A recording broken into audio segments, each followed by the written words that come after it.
tears, as was I, yes, by the little boy, Dexter. Just asking if everything was okay, which I thought was good, you know. And I think that that's what schools should be doing with all children of different backgrounds at the moment, actually. It's a showing of care and understanding that there may be conversations in the home that children feel uncomfortable having in the classroom, and that shouldn't be the case. So I thank them for that. But also, what, you know, interesting, you know, and Andrew talks about, you know, taking the knee. Andrew Pierce, of course, you know, he said he doesn't, you know, what does it achieve? I would say this, you know, that courage is contagious, right? Inspired by young black sportsmen half my age to speak in a way that is incredible. That at any age you can be inspired by, and age is not a factor. Your job is not a factor. Age is in your own life and speak up in your own workplace, and that is what these. And it is what I find astonishing. Sorry to go on.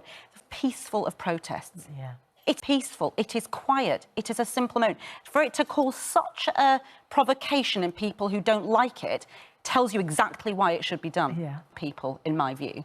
And it was interesting, I spoke to my son yesterday because it was obviously on the telly and he didn't know, I didn't know I was going to say it. It happened. And he, as soon as I said, I talked about this on the telly, he said, I'm really proud of you, Mummy. Oh.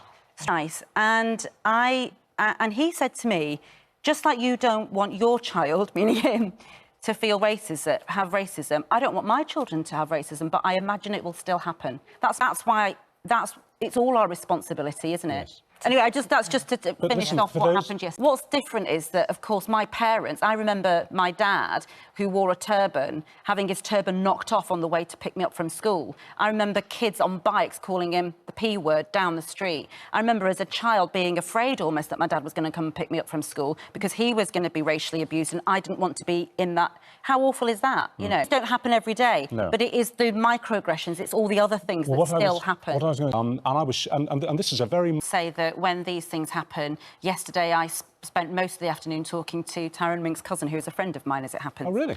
And, you know, we spoke at length, and we spoke, you know, and what happens is I've had, as Andy was saying, text messages from black and brown colleagues at ITV who say we're exhausted, we're physically, mentally, emotionally exhausted.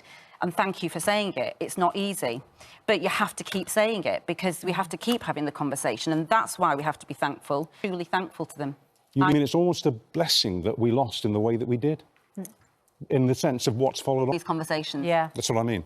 Yeah. There you go. Do you want to do the news? There's a couple of interesting things around this morning, and we're going to be talking to the key players in this story. Grant Shapps and Sadiq Khan are on the show later on, because Londoners will have to wear masks on public transport, even after so-called Freedom Day.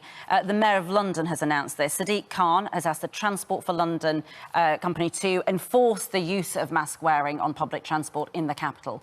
The legal requirement of wearing a face covering will end next Monday and be replaced with a guidance to wear one in crowded places.